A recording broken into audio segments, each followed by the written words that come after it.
Ash-type eucalypts generally grow in even-aged stands. They renew themselves en masse. These particularly grand and noble trees have evolved to commit mass suicide once every few hundred years, and in European times more frequently. Victoria is the most dangerous fire region on the planet, and the mountain ash is a genius at cultivating a very occasional firestorm. They are wet mountain forests that only burn on rare days at the end of long droughts after prolonged heat waves and when the famous fire flume of southeastern Australia is in full gear. And when they burn, they do so with atomic power. So however understandable it is to distinguish the disaster as unnatural, however human is that impulse and however reasonable under the intense media scrutiny of our time, it is dangerous to do so. Such a fire will come again, with or without climate change, with or without arsonists. The whole environment of the Victorian ranges conspires to utilise a spark, any spark, on such a day. And it will be impossible to fight. Reaching for that adjective unnatural is the beginning of our forgetting. This instinctive word, together with the testimony from the 1939, 1983 and 2009 fires, suggests that there is one thing that we never seem to learn from history. That is, that nature can overwhelm culture. That some of the fires that roar out of the Australian bush are unstoppable. As fire manager Mike Leonard puts it, there are times when you have to step out of the way and acknowledge that nature has got the steering wheel at the moment. It seems to go against the grain of our humanity to admit that fact. Fire scholars have identified a recurrent pattern in community consciousness of fire. Following a massive fire, there is, as you'd expect, heightened awareness of peril and precaution. But as the years go by, residents change, memories dim, and complacency solidifies. This complacency syndrome is real, but unsurprising. There's another pattern that I think is more interesting and possibly more dangerous, and which we can observe happening in our midst right now. It is that the forgetting of the recurrent power of nature is insidiously embedded in the ways we describe and respond to great fires in their immediate aftermath, as in the example I've just given from Marysville. The emotional and political imperative to rebuild as swiftly as possible also constrains cultural adaptation. Such sacrifice of life cries out for a kind of unbending resolution in the face of nature. There's often a psychological need, as people return and rebuild, to deny the inevitable recurrence of the event. Black Saturday, we tell ourselves, was unique. It was unprecedented. It was unnatural. Culture can and will triumph over nature. The other word used by the Marysville historian to describe Black Saturday was disaster, and I've used the word myself. And so it was, Australia's greatest loss of human life in a single event since the Second World War. But there is an irresistible tendency, isn't there, to use language that describes fire almost wholly in terms of tragedy and destruction. Not only do we talk in crisis language, but we also use military metaphors and comparisons, as I've just done. We revere the heroism of the firefighters, rightly, and we compare them to Anzacs. At the National Memorial Service, the Prime Minister spoke of a new army of heroes where the yellow helmet evokes the same reverence as the slouch hat of old. Very powerful comparison. We refer to the authorities bunkered down in the Melbourne war room. We describe forests as destroyed, even if they are highly evolved to burn. We yearn to send out better technology to suppress the fire front. We bomb the flames with water. We talk of hitting the fires hard and hitting them fast. Arsonists, it seems, are actually terrorists. The fires, we tell one another, are a threat to national security. But the military metaphors, however apt and enabling, make us believe that we can beat fire somehow. They define heroism as staying and fighting. Leaving early in such a culture might be seen to be cowardly. At the moving national memorial service to the victims of Black Saturday, many speakers, in honouring the dead and their heroism, were also unwittingly cornering another generation. Courage, declared Kevin Rudd, is a firefighter standing before the gates of hell unflinching, unyielding, with eyes of steel saying, "Here I stand, I can do no other." Yet one of the triumphs of this recent tragedy is that not one firefighter died on Black Saturday, although an ACT firefighter did tragically die in the aftermath. On the day itself, fire officers knew when to retreat. It must have been a shocking decision to make, but it was the right one, or the death toll would have been much higher. We all have to learn better when to retreat. And we have to find another word than retreat. So I'm arguing that Black Tuesdays and Ash Wednesdays and Black Thursdays and Black Fridays and Black Saturdays are so utterly disempowering that part of the shock, and part of the grief too, is about a loss of control. In the immediate aftermath, we instinctively seek room for human agency, by rebuilding undaunted, by use of the metaphors of war, by indulging in the politics of blame. A human cause would be satisfying and reassuring. An arsonist, a bumbling bureaucracy, an indecisive chief of the CFA, greenies who allegedly constrained prescribed burning. But accommodating a deadly form of nature is more disturbing. I think we need to develop a finer ecological sensibility in our dealing with fire. We need to move beyond an undifferentiated colonial sense of the bush as an amorphous sameness with which we do battle, and instead empower practical understandings of local ecologies. The 2009 interim report of the Royal Commission has excellent information about climate and weather, but no map of vegetation, no attention yet to the unusual forests this fire burnt through. And the beautiful cover of the interim report features an artist's vision of the burnt forests. It features the dominant tree of the region, the mountain ash, but even the depiction of the tree is ecologically unobservant. It's a generic burnt tree, not the depiction of a distinct tree with a fatal talent. In the face of periodic Holocaust fire, I think we also need to develop a sensible fatalism. In Arctic societies, there's a famous Inuit fatalism in the face of the powerful elemental force of ice. The great nature writer Barry Lopez, author of the book Arctic Dreams, wondered what it is like to live in a world where swift and fatal violence is inherent in the land, where suddenly, in the middle of winter and without warning, a huge piece of sea ice can surge hundreds of feet inland like something alive, or where an overturning iceberg can generate a 10-metre tidal wave and swamp a fisherman.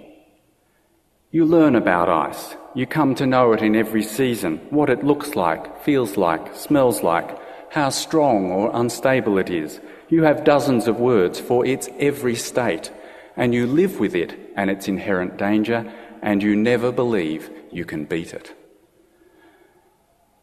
Many Australians in a continent girt by sea have now developed this discerning discrimination for the ocean, learning early how to swim, how to read the surf, how to pick a rip, how to dress in the sun, where the flags are, when and where not to swim. but we still often confront fires in shorts and thongs. Thank you.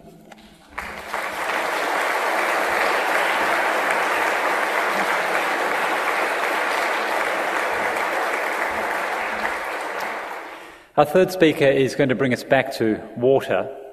Marnie Ireland is an environmental engineer and environmental business development manager at the Research Centre for Urban Ecology at the Royal Botanic Gardens. Previously, Marnie Ireland has worked on strategic planning and the development of sustainable businesses for the Australian water industry. And she's also conducted research with the Desert Knowledge Cooperative Research Centre. Please welcome Marnie Ireland.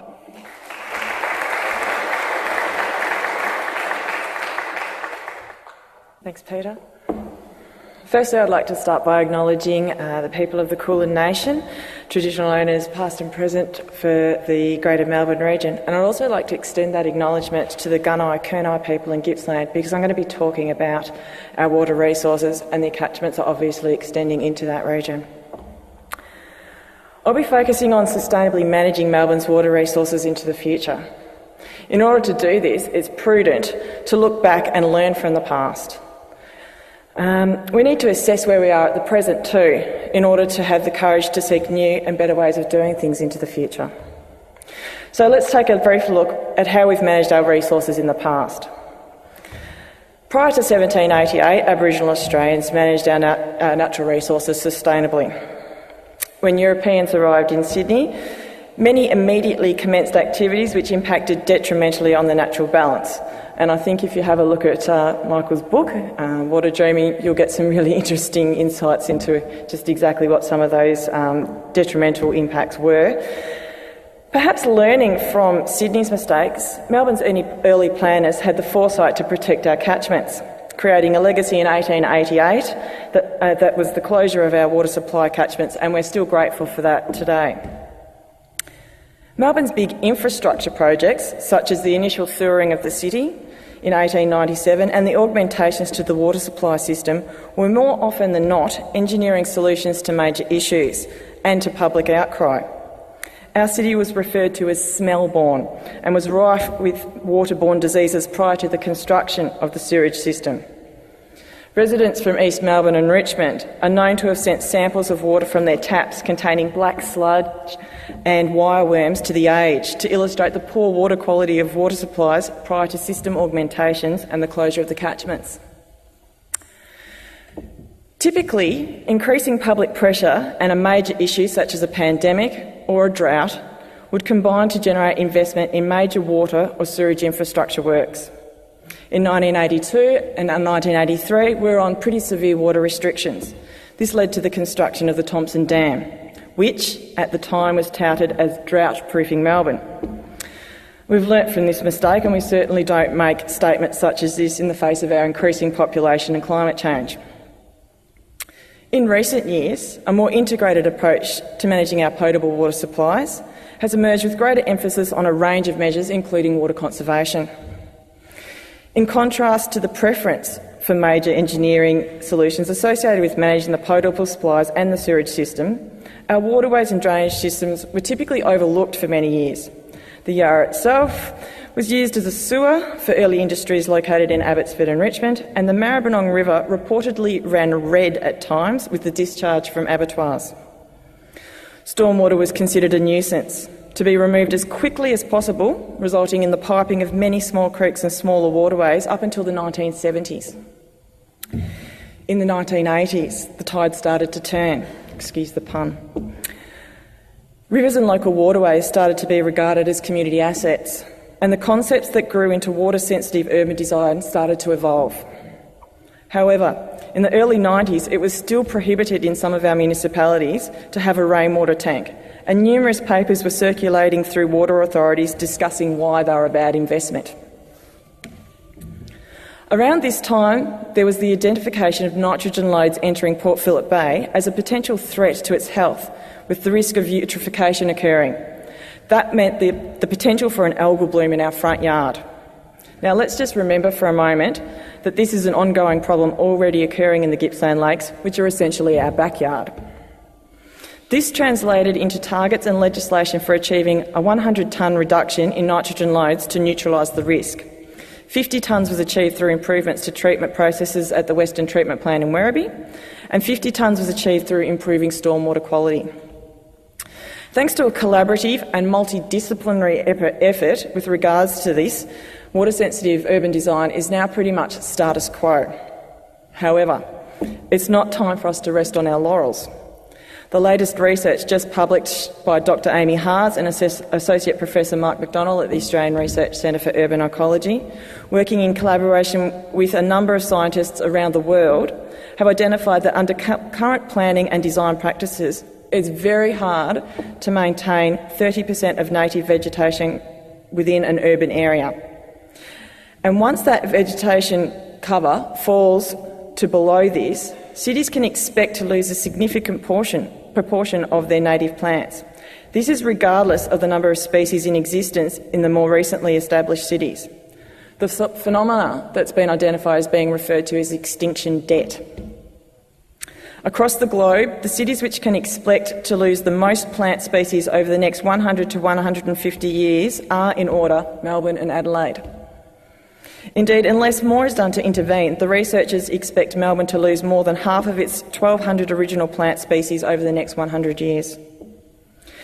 Clearly, if we want to keep our plant diversity in our cities, we need to protect and restore areas of native vegetation. These findings also correlate with information starting to emerge regarding percentage of imperviousness within our catchments being closely linked to the health of our urban waterways. The next stage in the evolution of water-sensitive urban design could be the incorporation of biodiversity considerations into our planning and management practices. These concepts are currently being explored with projects to develop best practice guidelines for urban ecology and the creation of a CRC for urban greening and ecology. But these are future initiatives. Before we look into the future, let's first look at our current situation. Up until quite recently, water resources were generally managed in isolation from each other. Potable water supplies, the sewerage system, waterways, drainage and groundwater have typically been managed fairly separately. Increasingly, the flaws in this siloed management framework have been recognised, together with an acknowledgement that the 4-year cycles in the political process could be detrimental to long-term planning decisions. As the push for integrated water resources management gathered momentum, in an attempt to create more sustainable outcomes in relation to water resources, the Victorian Government released a quite progressive policy in 2004 via the White Paper, Our Water, Our Future. Fundamental principles stated in this document, and these are direct quotes, are as follows. The management of water will be based on an understanding that a healthy economy and society is dependent on a healthy environment. Users of the services our water system provide should, wherever practical, pay the full cost, including infrastructure, delivery and environmental costs associated with that service. The water sector, charged with managing our water systems, will be capable, innovative and accountable to the Victorian community. A key challenge addressed through the White Paper that represented a major step forward was the commitment to developing a water allocation system that recognises all water services and balances the need of the environment with the needs of water users. This commitment supported through legislation the establishment of sustainable water strategies. These were aimed at undertaking long-term state and regional planning. The need for integrated water resources management and long-term strategic plans is becoming increasingly important as the impacts of climate change become apparent. At no other time in our history have we been faced with the need to re-evaluate all of our approaches to managing all aspects of our water resources at the same time. To attempt to assess the potential impacts separately doesn't make any sense and will more than likely lead to suboptimal outcomes. But beyond just the consideration of how we manage our water resources, the water industry itself, as a major contributor of greenhouse gas emissions through energy-intensive treatment processes and pumping activities, must also show accountability for its climate change impacts. This accountability is being recognised through investments being made into renewable energy sources, such as the use of mini hydro and biogas generators by water authorities. But on balance, how are we actually travelling at present? How is our sustainability scorecard looking? Have we really embraced the new philosophies in our decision-making processes? Are we incorporating triple bottom line evaluations into major strategic decisions to facilitate sustainable management of our water resources into the future?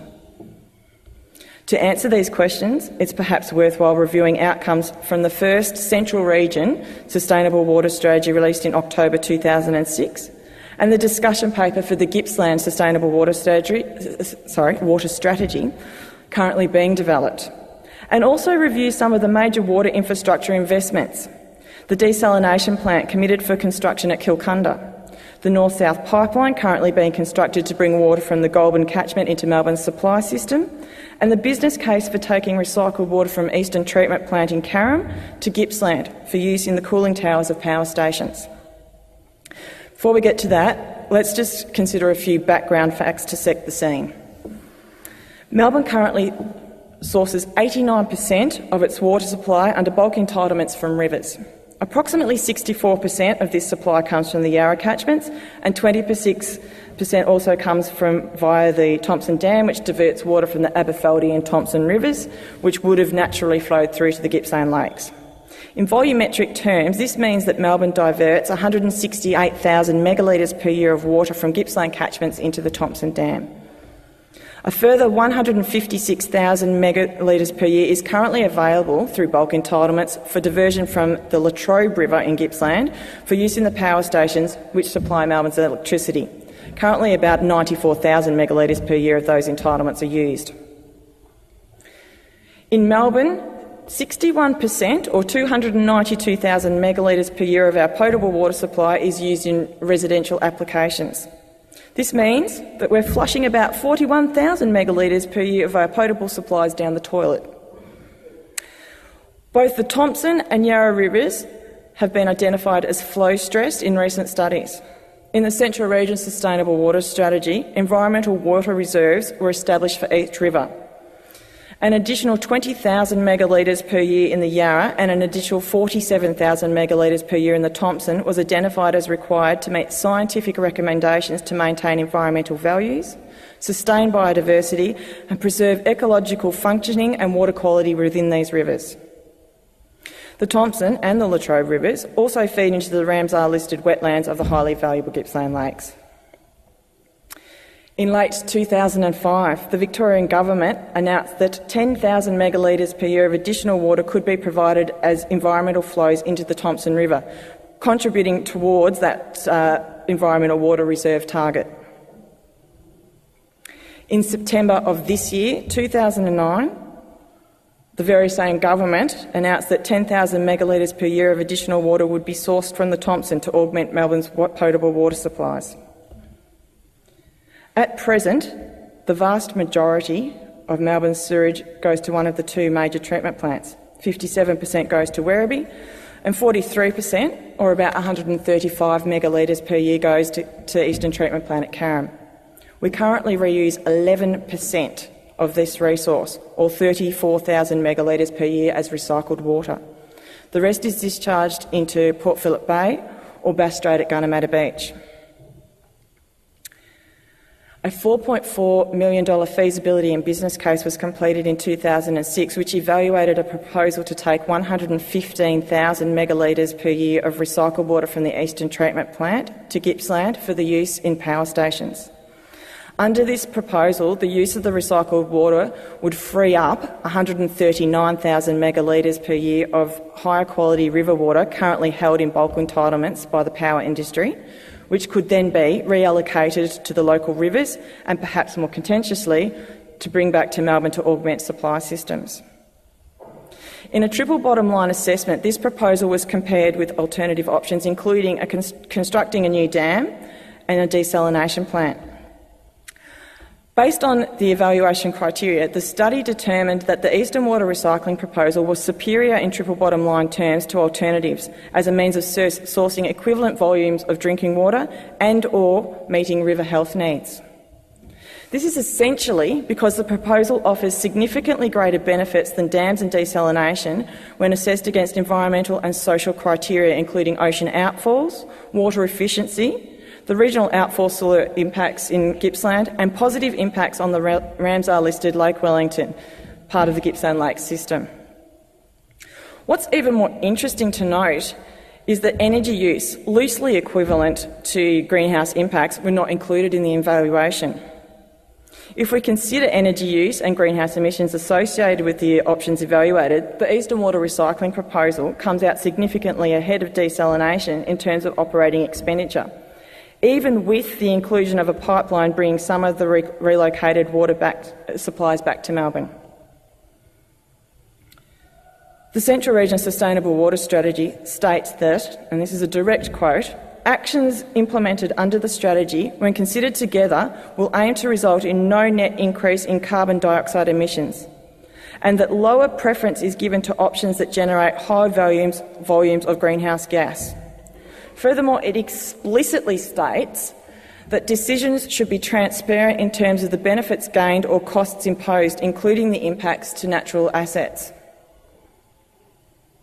And yet, we are now in the process of constructing a north-south pipeline to bring water from the Goulburn catchment, which is part of the greater Murray-Darling system, one of the most complex and stressed river systems in Australia.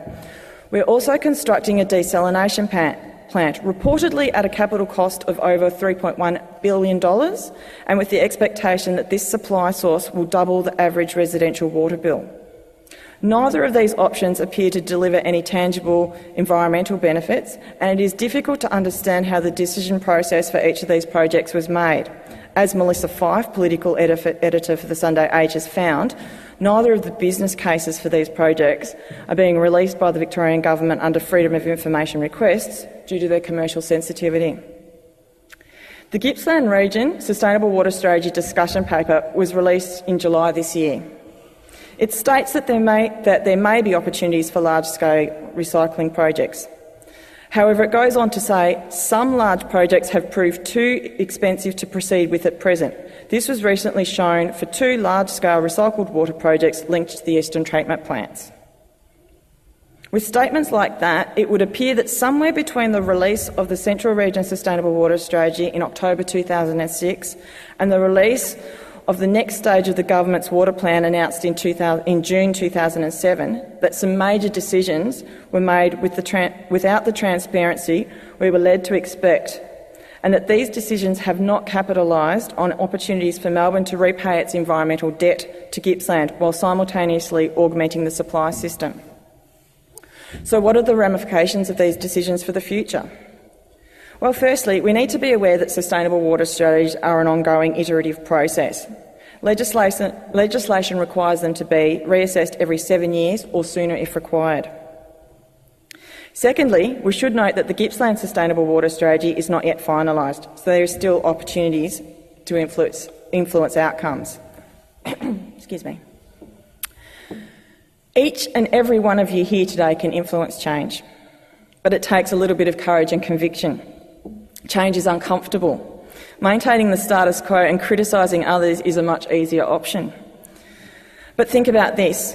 If there are 500 people here tonight and each one of you commits just 1 hour per week to actively do something to promote improved management of our natural resources, that's 500 hours per week of effort. That's 2,000 collective hours per month, or 260,000 hours of collective effort per year. It doesn't take long to add up and make a difference. You can also demonstrate leadership by taking action. Participate in programs developed by advocacy organisations such as Environment Victoria. Write a letter. Go beyond purchasing a rainwater tank and purchase an on-site water recycling system and the solar panels to operate it. Incidentally, very rough calculations indicate that every household in Melbourne could purchase a system such as this for less than the cost of a desalination plant and generate almost the same volumetric amount in potable water savings. The onus is really on us to take some responsibility and engage with the processes that can promote beneficial change. Government should not be criticised for not taking action or for making the wrong decisions if they have not been given clear messages by the people they are representing about what our expectations are. In order for the integrity of our democratic system to be maintained, we must be actively involved. It's a numbers game. Gippslanders don't have the numbers in terms of votes to gain environmental justice for the use of natural resources located in that region. Melburnians have the numbers to make a difference, and if we take accountability for the resources we are benefiting from. If we truly want to move towards sustainably managing our water and other natural resources, we must be accountable and seek to ameliorate our negative impacts on the environment. We cannot allow environmental and social parameters to be continually downplayed in decision-making processes. Thank you.